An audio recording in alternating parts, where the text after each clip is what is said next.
So, unlike the previous session, I don't have any prizes to give out. I'm just going to tell you how to live your life. This talk is actually about a way of living your life that most people don't talk about. As you approach your career, you'll hear a lot about following your passion or doing something you love. I'm going to talk about something kind of different. I'm going to talk about following a principle. Finding a guiding principle for your work, something you believe is important and necessary and right, and using that to guide what you do. The three parts of this talk. I'm first going to talk about the principle that guides a lot of my work. I'm going to try to give you a taste of what comes out of that. And I'm going to talk about some other people that have lived this way, what their principles are, what they believe in. But these are all just examples to help you think about what you believe in and how you want to live your life. So to begin with me, ideas are very important to me. I think that bringing ideas into the world is one of the most important things that people do. And I think that great ideas in the form of great art, stories, inventions, scientific theories, these things take on lives of their own, which give meaning to our lives as people. So I think a lot about how people create ideas and how ideas grow. And in particular, what sorts of tools create a healthy environment for ideas to grow. And I've spent a lot of time over the years making creative tools, using creative tools, thinking about this a lot. And here's something I've come to believe. Creators need an immediate connection to what they're creating. So that's my principle. Creators need an immediate connection to what they create. And what I mean by that is, when you're making something, if you make a change or you make a decision, you need to see the effect of that immediately. There can't be any delay, and there can't be anything hidden. Creators have to be able to see what they're doing. So now I'm going to show you a series of cases where I noticed that that principle is violated, and I'll show you what I did about that. And then I'm going to talk about the larger context in which I do this work. So to begin with, let's think about coding. Here's how coding works. You type a bunch of code into a text editor, kind of imagining in your head what each line of code is going to do. And then you compile and run, and something comes out. So in this case, it's just JavaScript drawing to a canvas, and it draws this little scene with a tree. But if there's anything wrong with the scene, or if I want to make changes, if I have further ideas, I have to go back to the code. And I edit the code, compile and run, see what it looks like. Anything wrong, I go back to the code. Most of my time is spent working in the code, working in a text editor blindly, without an immediate connection to this thing, which is what I'm actually trying to make. So I feel this goes against this principle I have, that creators need an immediate connection to what they're making. So I tried to come up with a coding environment that I thought might be more in line with this principle I have. So what I have here is I've got this picture on this side and the code on this side. And this part draws the sky, and this draws the mountains, and this draws the tree. And when I make any change to the code, the picture changes immediately. So the code and the picture are always in sync. There's no compile and run. I just change things in the code, and I see things change in the picture. And now that we have this immediate connection between the code and the picture, we can start thinking about ways of changing the code other than typing.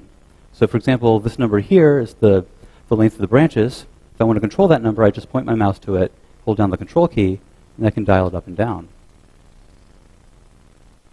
So I can see what it looks like for big branches or small branches, and I can kind of converge on what feels right to me artistically. And this works for any number of the code. I just point to it, dial it up and down. And some of these numbers here, I know what they do, but it's still kind of surprising to see them do it.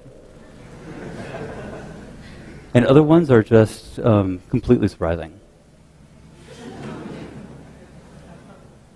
So down here, I've got this for loop where I'm counting to 16. I'm putting 16 little pink blossoms on every branch. And I can turn that down for less blossom or turn it up for more.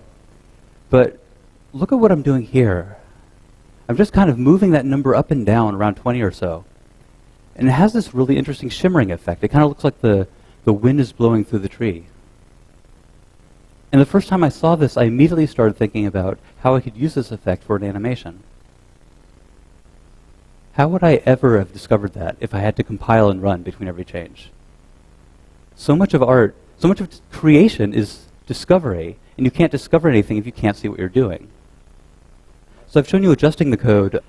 Let's add some code. So I'd like to put a sun up here in the sky. So I go to the end of the draw sky function, and I want to fill a circle. So I start typing context fill circle, and as soon as I start typing, I get this autocomplete list of the different fill methods. So those are the different things I could type there: fill circle, fill rect, fill text. And as I move up and down this autocomplete list, I immediately see what each of them is doing. So I don't have to imagine what it would do from the method name. I don't have to look at the documentation. I just see it immediately. So I want the circle, and I'm going to adjust the x coordinate and the y coordinate, change the radius a bit. And that looks about right. Probably should be yellow. So I'm going to set the fill style, context fill style, same autocomplete as before. Choose fill style. Gives me white by default. And I can change that color code the same way I change any number. Point to it, hit the control key, and we've got a color palette. So I can choose a nice yellow for my sun. Although the white was kind of interesting, I thought. Kind of didn't expect that, but with the white, it now looks like the moon instead, right? Hey, look, it's nighttime. So having this immediate connection allows ideas to surface and develop in ways that would be impossible before.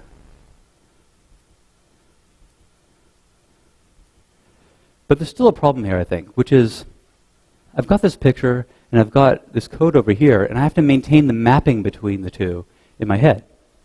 So I've got all these lines of code, and just looking at this line, I don't immediately know what it does.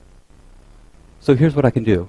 I can hold down the Option key, my cursor changes to a magnifying glass, and now as I roll over each line of code, it's highlighting in the picture what's being drawn in that line.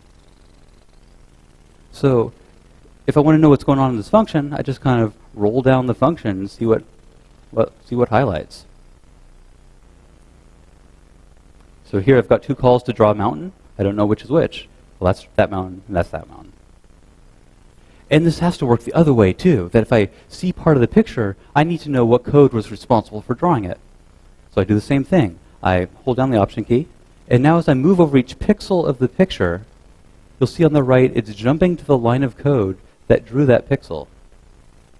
So that drew the sky, and that drew the tree, that drew the blossom.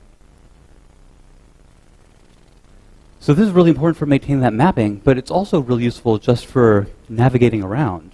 So, I want to make the sun a little bit bigger. So I jump there, make the sun a little bigger. I want to bring up the tree a little bit. So I jump there, bring up the tree a little bit. I want to bring up the mountains a little bit. So I jump there, bring up the mountains a little bit. And I can make these changes as quickly as I think of them. And that is so important to the creative process, to be able to try ideas as you think of them. If there's any delay in that feedback loop between thinking of something and seeing it and building on it, then there's this whole world of ideas which will just never be. These are thoughts that we can't think.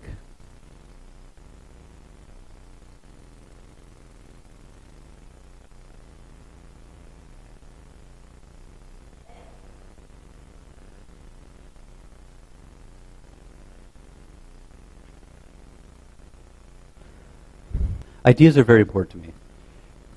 And the thing about ideas is that ideas start small. Ideas start out tiny and weak and fragile.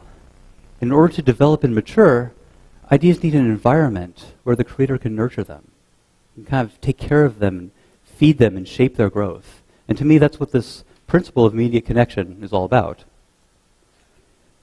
And because ideas are so precious to me, when I see this principle violated, when I see ideas stillborn or stunted because the creator couldn't see what they're doing, I feel that's wrong.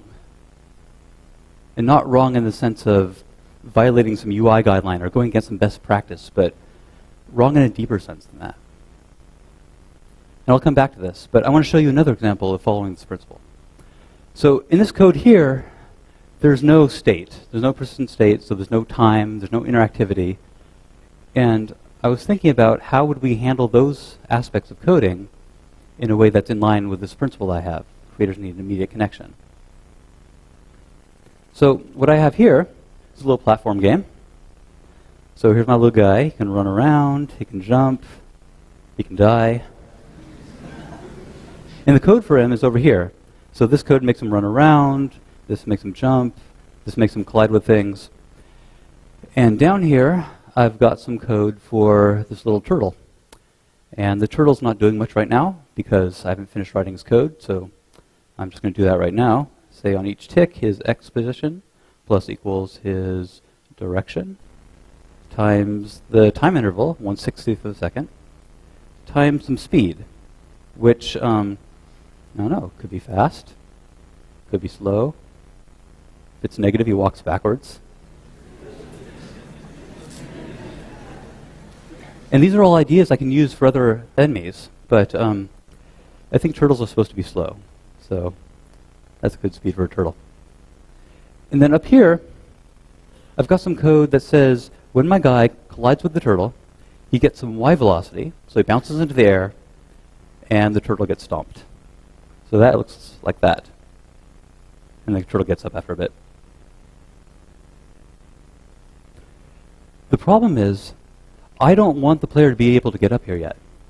I want the player to bounce off the turtle and go through this little passageway down here. And he'll have to go around and solve puzzles and whatnot to come back and get the star. So the turtle is too bouncy right now. Now, of course, I can just turn that down in the code, and now I can try it, but now it's not bouncy enough.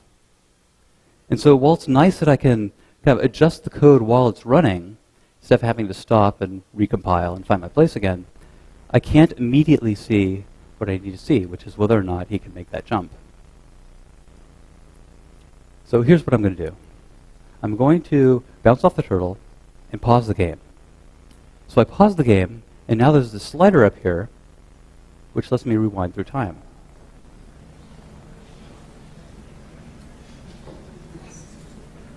And now I can rewind to back before I made the jump and change the code to make them less bouncy. And now when I move it forward, it's going to simulate forward using the same input controls, the same keyboard commands it recorded as before, but the new code.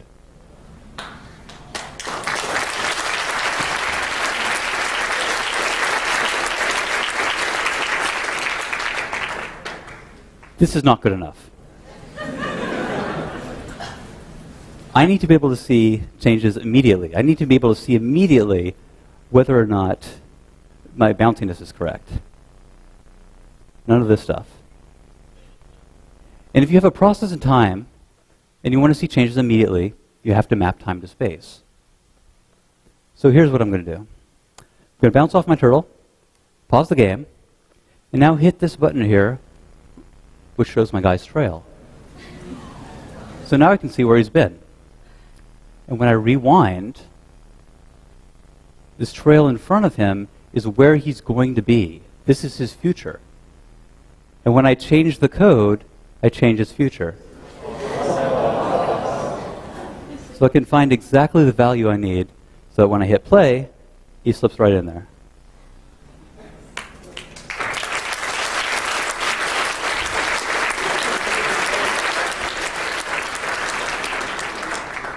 So creators need to be able to see what they're doing. If you're designing something embedded in time, you need to be able to control time. You need to be able to see across time. Otherwise, you're designing blind. As I was playing with this, I noticed it's fun to play with gravity. So I can make gravity a little negative and he starts to float up in the air. And I can kind of play with that and try to get him to try to stay there. And you could probably make an entire game around just this mechanic here, this gravity manipulation. In fact, I bet I could fiddle with any part of this code and come up with an idea for a game. even if I just comment out the first statement in the code, now my guy can't move left. He can only move right. Which sounds kind of silly, but Terry Cavanaugh actually made a beautiful game around that concept called Don't Look Back. Terry Cavanaugh, he made another really wonderful game, which you might have seen, called V, spelled as the letter V 6 times. And the way that game works is that you can't jump. Instead, you can only flip upside down, and you fall up instead of falling down. So it kind of works like this, that you'd fall on the ceiling, or you can walk around on the ground. And so you'd have these levels, which kind of look like this, and you'd kind of walk around, and you'd have to learn how to navigate the terrain like this. And so if you had like something like that, you wouldn't be able to jump over it. You'd have to like flip over, and you got an amazing amount of gameplay out of this concept. So again, being able to try ideas as you think of them.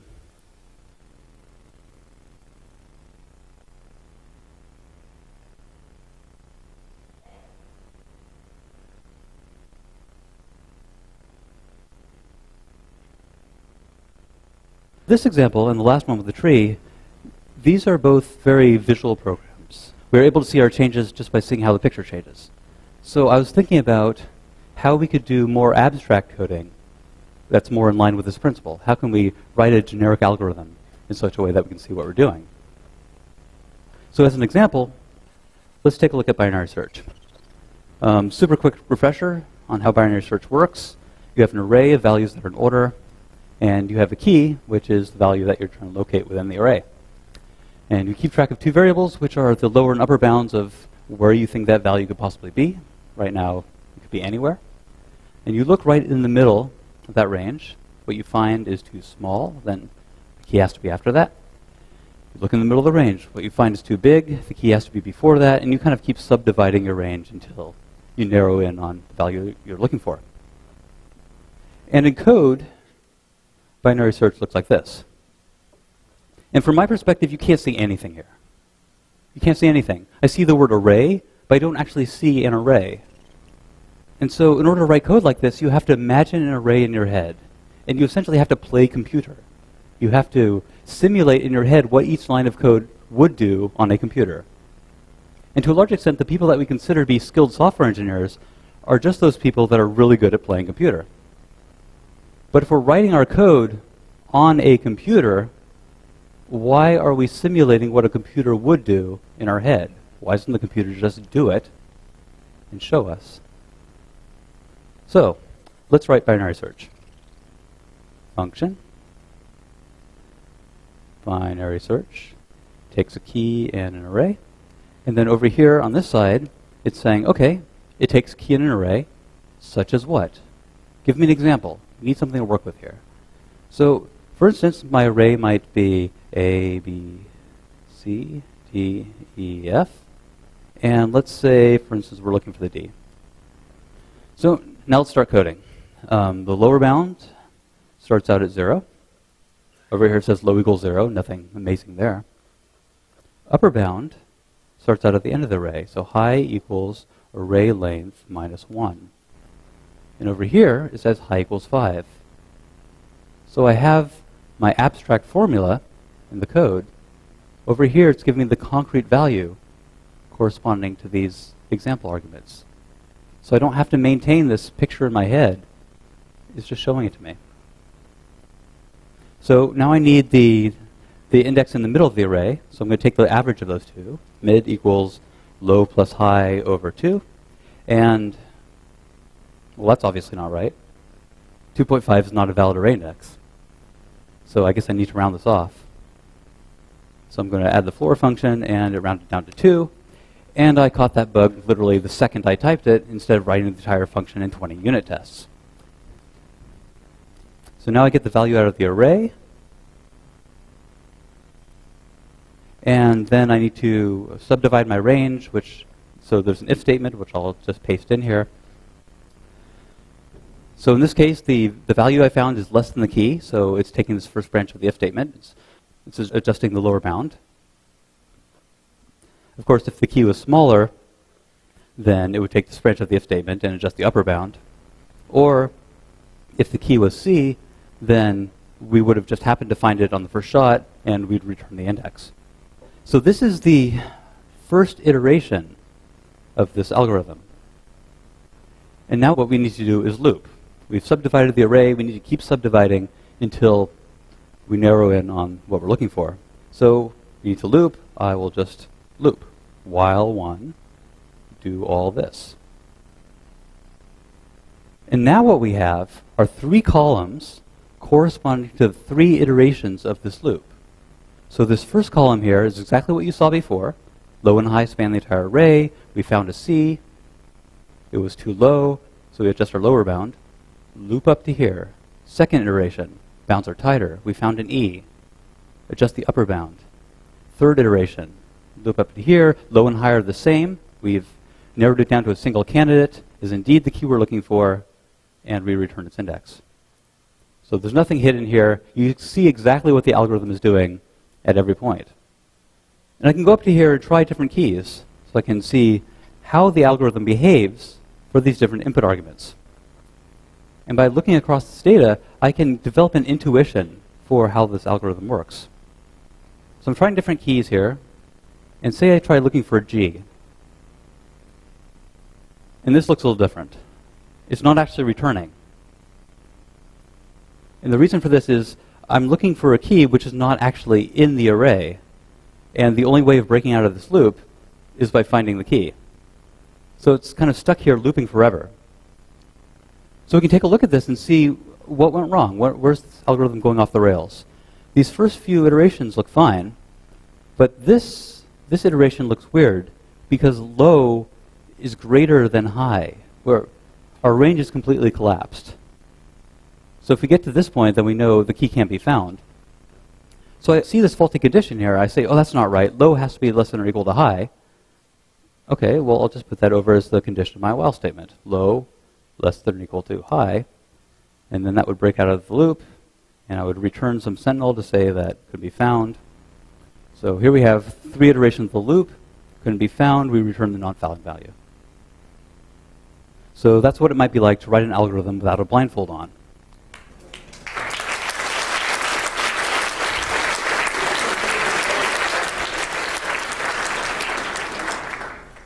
So I've got this principle, again, that creators need to be able to see what they're doing, that they need this immediate connection to what they're making. And I've tried to show this principle through 3 coding examples, but that's just because this is a software engineering conference. I thought I was supposed to talk about programming. But to me, this principle has nothing to do with programming in particular. It has to do with any type of creation. So I'd like to show you a couple more demos just to show you the breadth of what I have in mind here. So to begin with, let's take a look at a different branch of engineering. So here I have an electronic circuit that I drew. I'm not quite done drawing it, so let me finish up there. And 1.2. And now we have a working circuit. I mean, I assume it's a working circuit. I don't actually see anything working here. So this is exactly the same as writing code, that we work in this static representation, but what we actually care about is the data, the values of the variables, and we can't see that here. Now, in a circuit, the variables are the voltages on these different wires. So each of these wires has a voltage that's changing over time, and we have to be able to see that. Now, if I was building this circuit on a lab bench, building it physically, I could at least take an oscilloscope and kind of poke around and see what's going on in the different wires, what's going on here or here. So at the very least, I should be able to do that.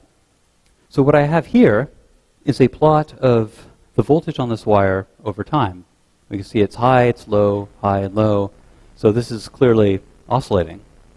If I built this physically, also I would actually be able to see the circuit doing something. So in this case, I've got these 2 LEDs up here. These are LEDs, they're little lights. Presumably they're there for a reason. I can hit play and watch it simulate out in real time. So now you can see what the circuit's doing.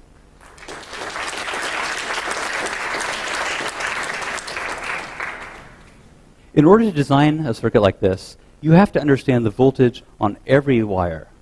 You have to understand how all the voltages are changing throughout the entire circuit.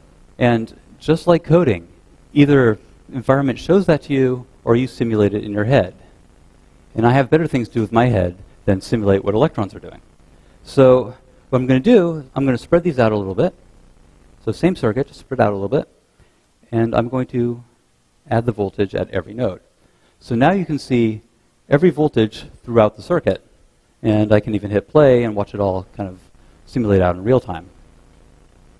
Although what I prefer to do is just move my mouse over it, and I can kind of look in areas that are interesting to me and see what the values are. I can compare any two nodes. So if you look at, say, the node over here, while I mouse over this one, you can see the shadow of the one I'm mousing over is overlaid on that. The shadow of the one I'm mousing over is actually overlaid on all of them.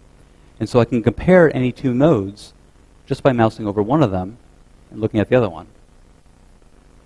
And again, I can immediately see the results of my changes.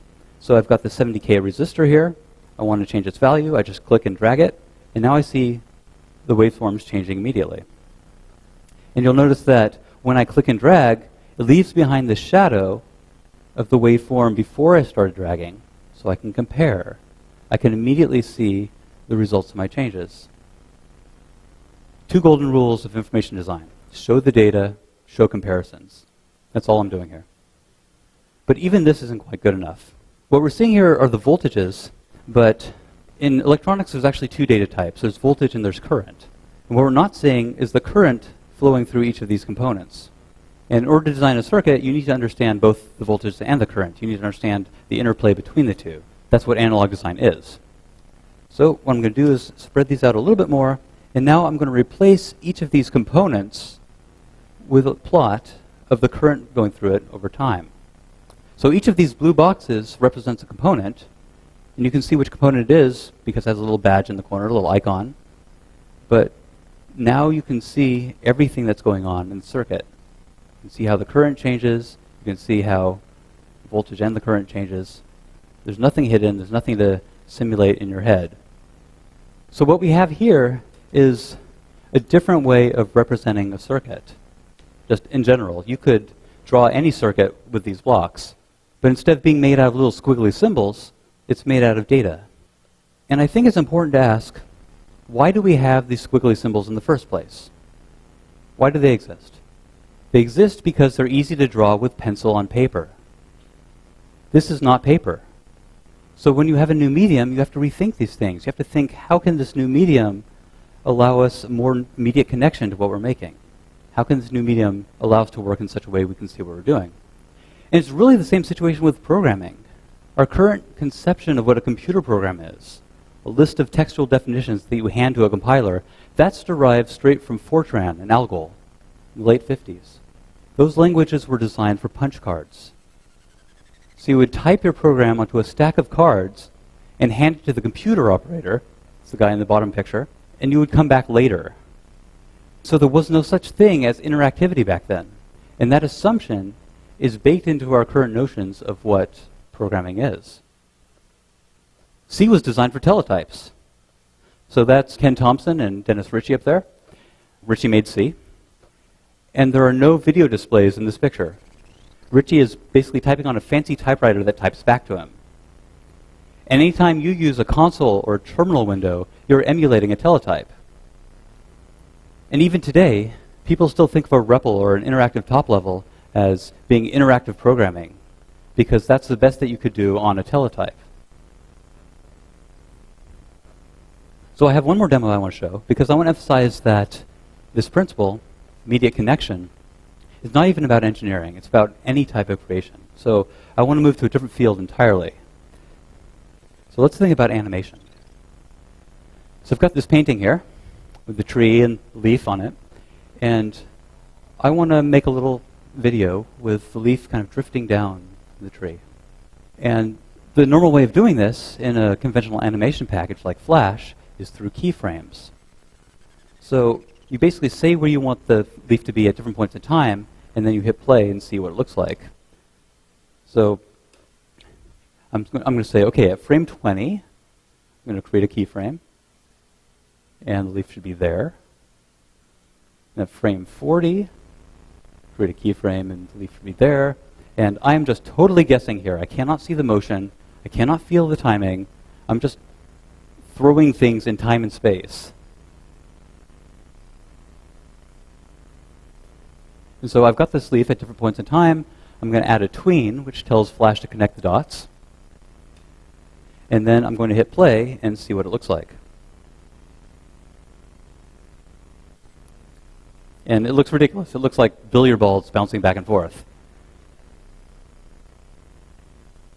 And the thing is, I kind of know what I want, right? It's a leaf. I want a leaf drifting down from a tree.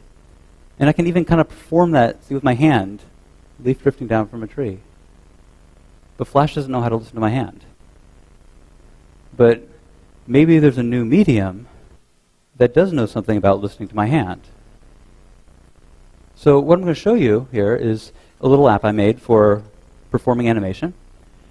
And we're not really set up to do a live demo off the iPad, so I'm just going to play you a video of me making a video. The way the scene is going to play out is the leaf is going to kind of drift down from the tree, and the scene's going to pan over, and the rabbit's going to do something. And two things. One, this is going to move pretty quickly.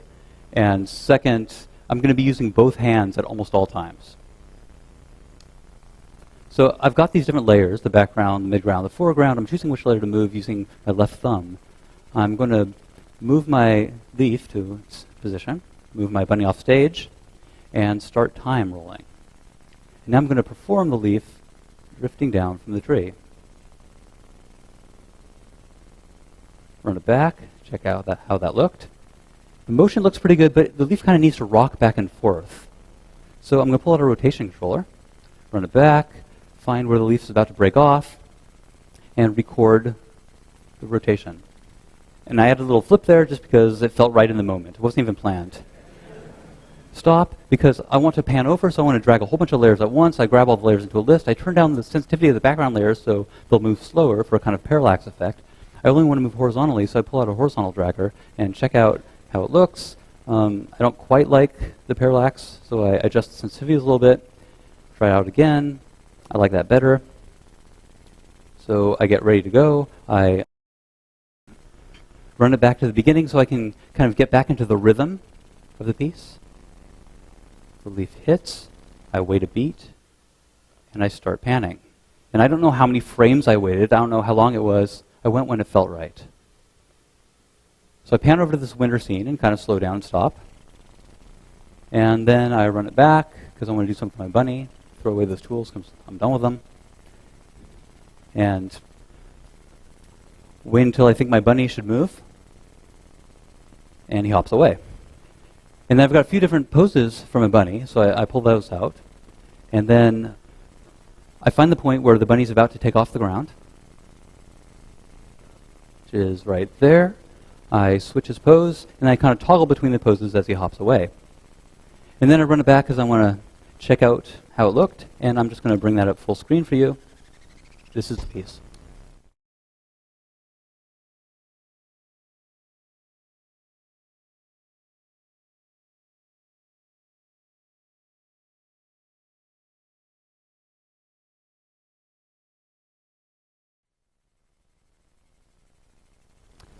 So I made that in 2 minutes, performing with my hands like a musical instrument. Very immediate connection between me and what I was trying to make.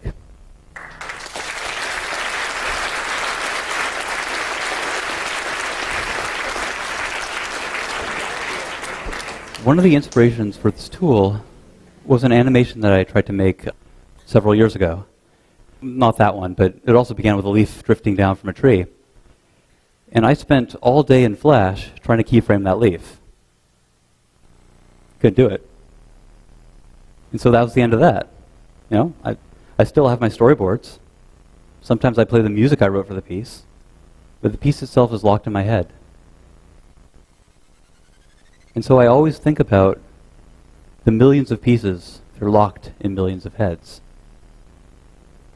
And not just animation, and not just art, but all kinds of ideas. All kinds of ideas, including critically important ideas, world-changing inventions, life-saving scientific discoveries. These are all ideas that must be grown And without an environment in which they can grow, where their creator can nurture them with this immediate connection, many of these ideas will not emerge, or they'll emerge stunted.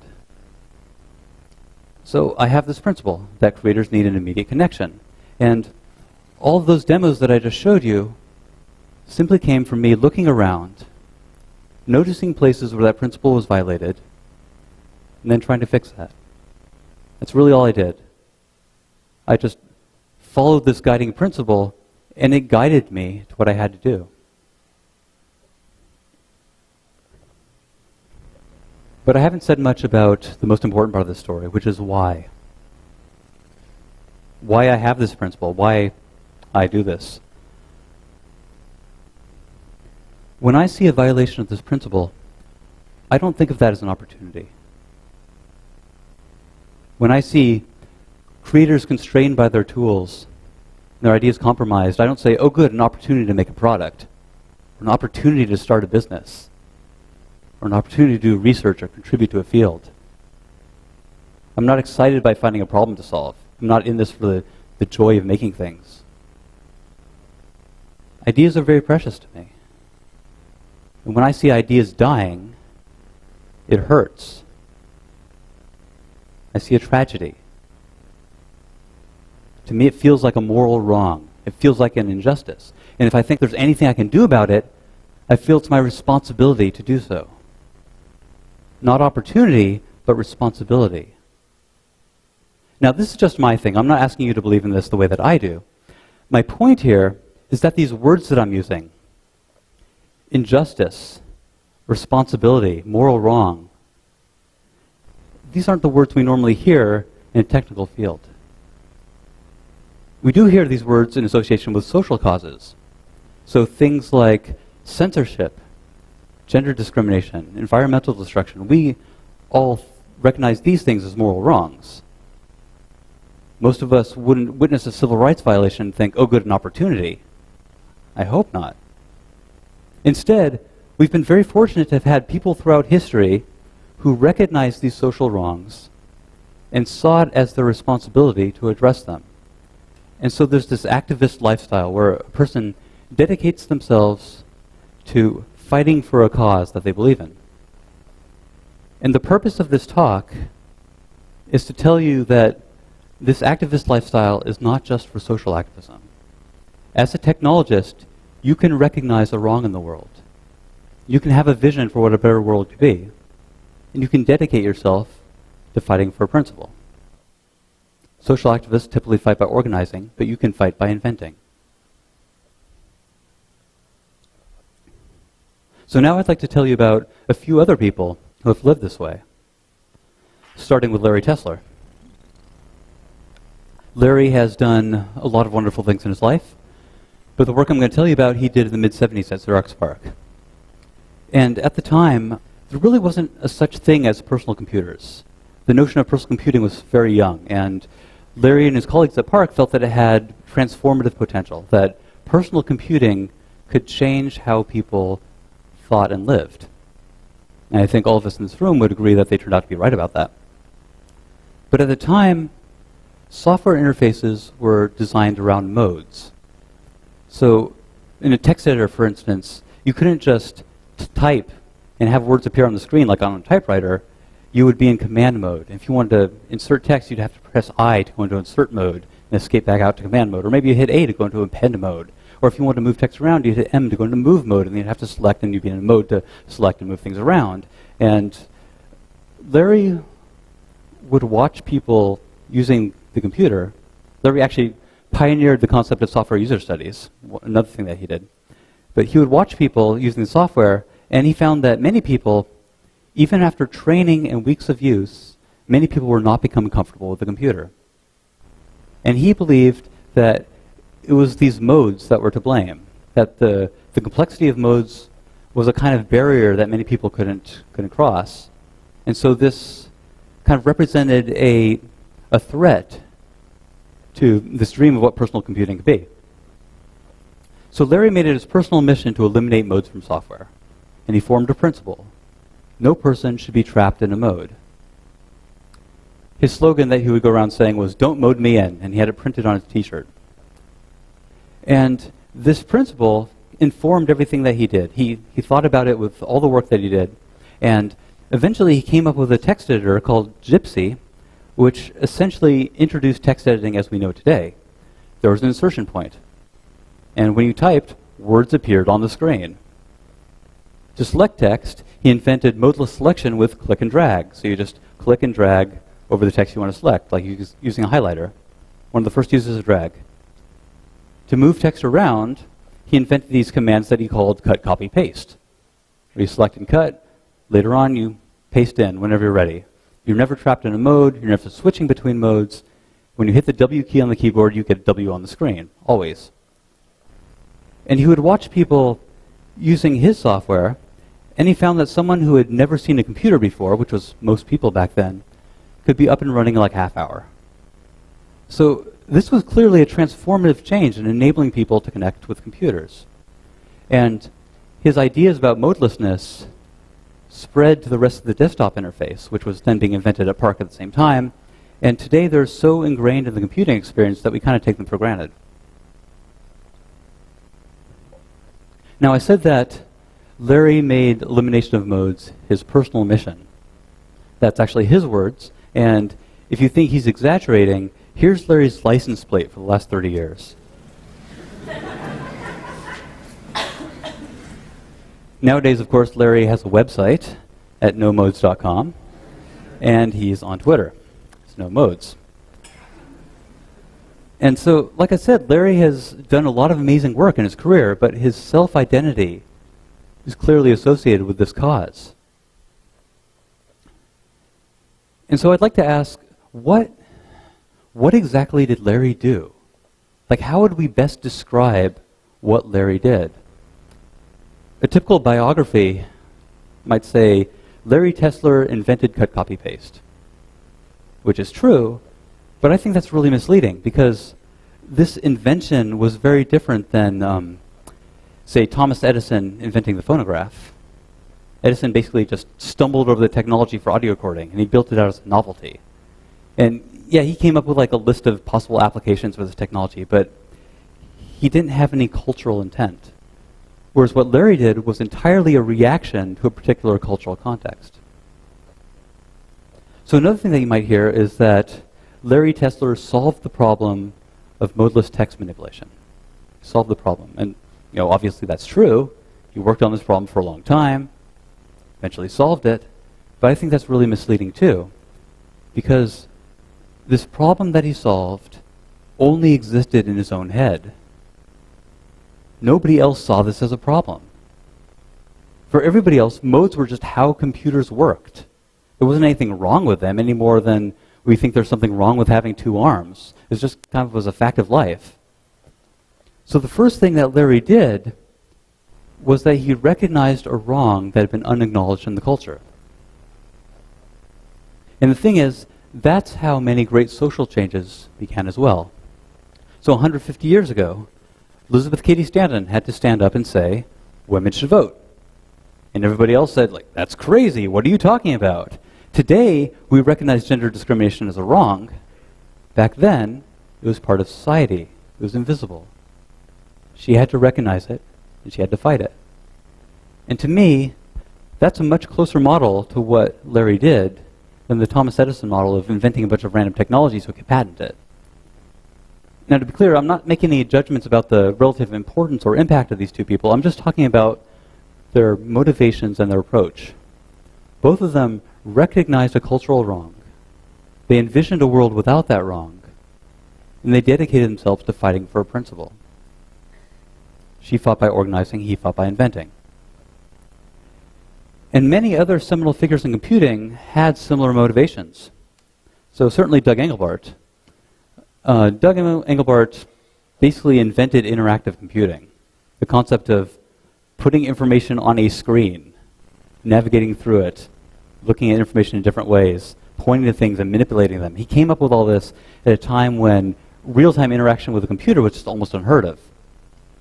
Today he's best known as the inventor of the mouse, but what he really invented was this entirely new way of working with knowledge. His explicit goal from the beginning was to enable mankind to solve the world's urgent problems. And his vision, he had this vision of what he called knowledge workers, using complex, powerful information tools to harness their collective intelligence. And he only got into computers because he had a hunch that these newfangled computer things could help him realize that vision. Everything that he did was almost single-mindedly driven by pursuing this vision. Here's Alan Kay. Alan Kay ran the lab at Xerox PARC, where we got the desktop interface, so things like windows and icons, command menus. He also invented object-oriented programming, lots of other things. His goal, and I quote, was to amplify human reach and bring new ways of thinking to a faltering civilization that desperately needed it. Isn't that great? His approach was through children. He believed that if children became fluent in thinking in the medium of the computer, meaning if programming was a form of basic literacy, like reading and writing, then they'd become adults with new forms of critical thought, new ways of understanding the world. And we'd have this more enlightened society, similar to the difference that literacy brought to society. And everything that he did, everything he invented, came out of pursuing this vision, this goal with children, and following principles that he adopted from Piaget and Montessori, Jerome Bruner, these people who had studied how children think. And the figure probably most widely associated with software activism is Richard Stallman. Stallman started the GNU project, which today makes up a big chunk of any Linux system. He also started the Free Software Foundation, wrote GCC, the GPL, many, many other things. His principle is that software must be free, as in freedom, and he has very precise meaning associated with that statement. He's always been very clear that software freedom is a matter of moral right and wrong, and he's taken a particularly uncompromising approach in his own life to that. All of these tremendously influential people dedicated their lives to fighting for a particular ideal with a very clear sense of right and wrong, often really fighting against an authority or a mainstream that did not recognize their wrong as being wrong. And today, the world is still very far from any of their ideals, and so they still see a world in crisis, and they keep fighting. They're always fighting.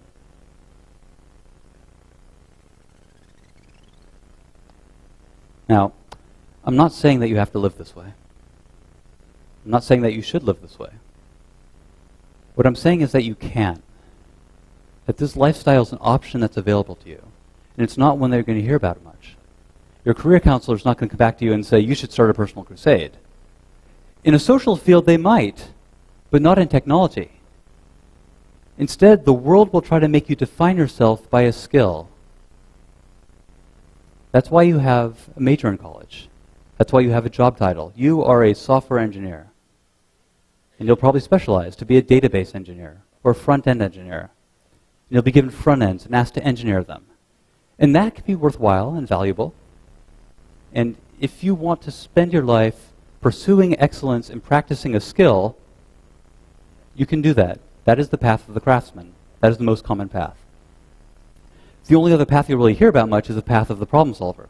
So I see entrepreneurship and academic research as kind of two sides of that coin. There's a field. There's a set of problems in that field, or needs in the market. You go in, you choose one, you work it, you make your contribution there. Maybe later on, you choose another problem, you work it, you make your contribution there. Again, that can be worthwhile and valuable, and if that's what you want to do, then you can take that path. But I don't see Larry Tesler on either of those paths. I wouldn't say that he was contributing to the field of user experience design, because there was no such thing. He didn't choose some open problem to solve. He came up with some problem that only existed in his own head, and no one else even recognized. And certainly he did not define himself by his craft. He defined himself by his cause, by the principle he fought to uphold. And I'm sure if you look at Wikipedia, it'll say that he's a computer scientist or a user experience something. But to me, that's like saying Elizabeth Cady Stanton was a community organizer. No. Elizabeth Cady Stanton established the principle of women's suffrage. That's who she was. That was the identity she chose. And Larry Tesler established the principle of modelessness. He had this vision, and he brought the world to that vision.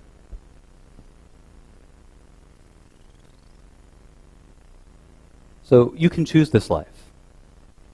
Or maybe it'll end up choosing you. And it might not happen right away.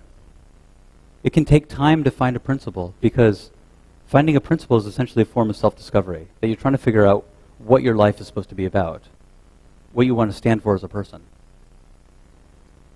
It took me like a decade, 10 years before any real understanding of my principles solidified.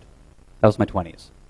When I was young, I felt I had to live this way, but I would get little glimmers of what mattered to me, but no big picture. It was really unclear, and this was very distressing for me. What I had to do was just do a lot of things.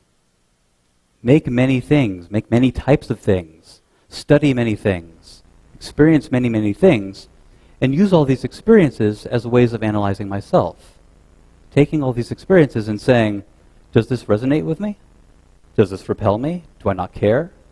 Building up this corpus of experiences that I felt very strongly about for some reason, and trying to make sense of it, trying to figure out why. What is the secret ingredient in all these experiences that I'm reacting to so strongly? Now, I think everyone's different, and all those guys I talked about, they have their own origin stories, which you can read about.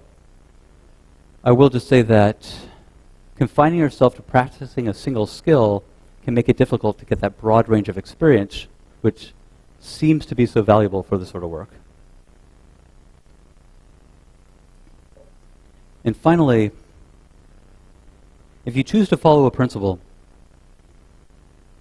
can't just be any old thing you believe in. You'll hear a lot of people say that they want to make software easier to use, or they want to delight their users, or they want to make things simple. That's a really big one right now. Everyone wants to make things simple. And those are nice thoughts.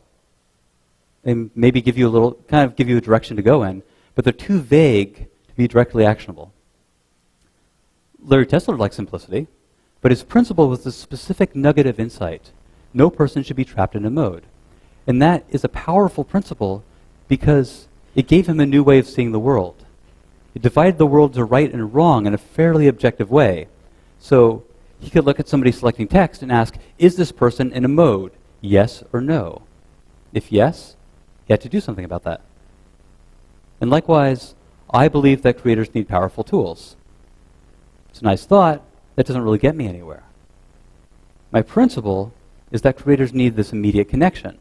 So I can watch you changing a line of code, and I can ask, did you immediately see the effect of that change? Yes or no? If no, I got to do something about that. And again, all those demos that I showed you came out of me doing that, of me following this principle and letting it lead me to exactly what I need to do. So if your guiding principle embodies a specific insight, it will guide you. And you'll always know if what you're doing is right.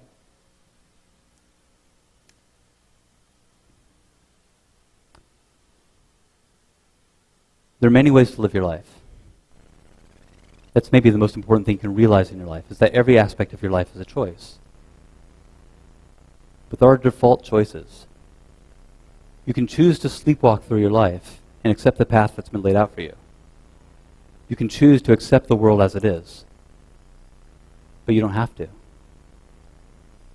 If there's something in the world you feel is wrong, and you have a vision for what a better world could be, you can find your guiding principle, and you can fight for a cause. So after this talk, I'd like you to take a little time and think about what matters to you, what you believe in, and what you might fight for. Thank you.